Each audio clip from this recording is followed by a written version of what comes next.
నిన్న నువ్వు ఇప్పటి వరకు చేసిన తప్పుల్లో ఒకటైతే నిన్న వంశీని ఏదైతే ఎక్స్లో వెనకేసుకొచ్చావో చాలా పెద్ద పొరపాటు చేశావు. నువ్వు ఈ రాష్ట్రంలో ఉండే అర్హతను కూడా కోల్పోయావు. భారతిరెడ్డి గారు మన విజయసాయి రెడ్డి రాజీనామా చేసి నాకు ఈ పదవి ఇచ్చినటువంటి జగన్మోహన్ రెడ్డి గారు భారతిరెడ్డి గారికి ధన్యవాదాలు అన్నారు. అంటే భారతిరెడ్డి గారు పదవుల్లో మీ ప్రభుత్వం ఉన్నప్పుడు మీ ప్రభుత్వంలో కలగ చేసుకున్నారని, అంతే కదా. భువనేశ్వరి గారు 3 సార్లు ముఖ్యమంత్రిగా పనిచేసినటువంటి ఎన్టీ రామారావు గారి కుమార్తె, 4 సార్లు ముఖ్యమంత్రిగా పనిచేసినటువంటి చంద్రబాబు నాయుడు గారి భార్య. ఏ రోజైనా ఏ నాయకుడైనా బయటికి వెళ్ళి నాకు ఈ టికెట్ వచ్చింది చంద్రబాబు నాయుడు గారికి భువనేశ్వరి గారికి థ్యాంక్స్ అని చెప్పారా? ఎప్పుడు ఎక్కడ ఏ పార్టీలో కానీ ప్రభుత్వంలో కానీ కలుగ చేసుకోలేనటువంటి కుటుంబం. ఇవాళ అన్నారు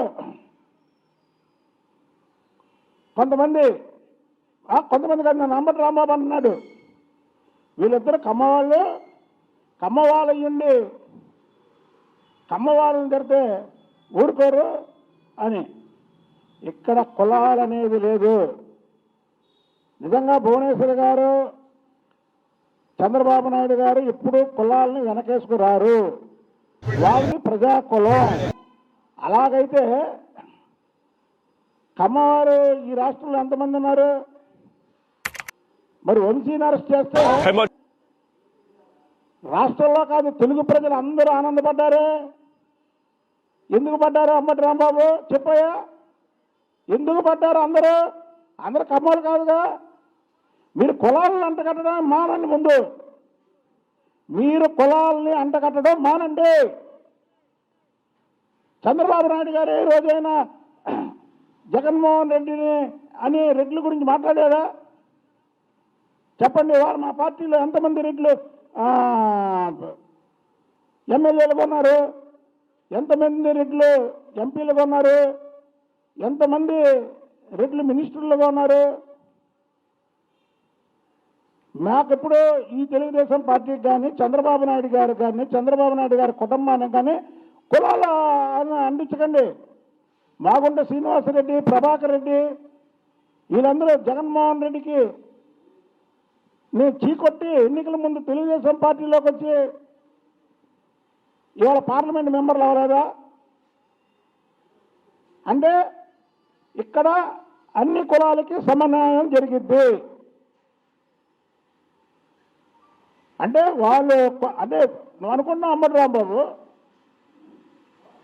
వంశీని అరెస్ట్ చేశారు, నన్ను చేయరు అనా? చేస్తారు. ఎందుకు చేయరు? నిన్ను కూడా అరెస్ట్ చేస్తారు.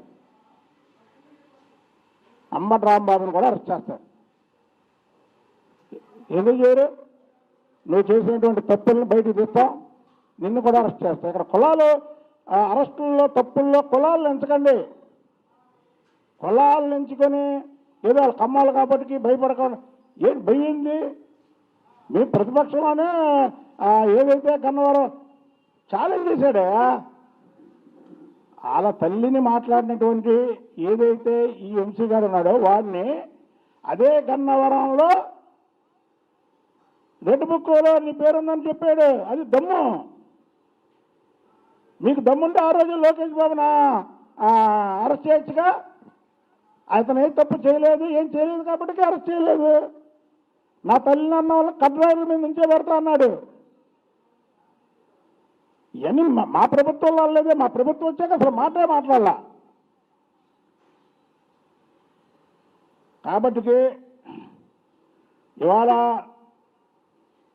జగన్మోహన్ రెడ్డికి ఆ 11 సీట్లు 3 ఎంపీలు ఎందుకు ఇచ్చారా బాబు అని ప్రజలు బాధపడే రోజులు నిన్న నుంచి మొదలైంది. మేము చెప్తున్నాం, ఇవాళ ఒక్క రాజ్యసభ సీటుకి క్యాండిడేట్ని పెట్టుకునే పరిస్థితుల్లో లేవు. ఒక్క ఎమ్మెల్సీకి క్యాండిడేట్ని పెట్టుకునే పరిస్థితుల్లో లేవు. తెలుగుదేశం పార్టీ నీలాగా ఈ వంశీ వీళ్ళని చేర్చుకున్నట్టుగానే డోర్లు ఎత్తితే నువ్వు తప్ప నీ పార్టీలో మిగిలేవారు కూడా లేరు. నీ పార్టీ పరిస్థితి అది. ఇవాళ నీ పార్టీ మునిగిపోతున్న నావ కాదు, మునిగిపోయినటువంటి నావ, మునిగిపోయినటువంటి నావ. ఇవాళ దళితుల మీద దాడులు అంటాడు. దళితుల్ని బీసీలని వెనకేసుకొచ్చేది తెలుగుదేశం పార్టీ.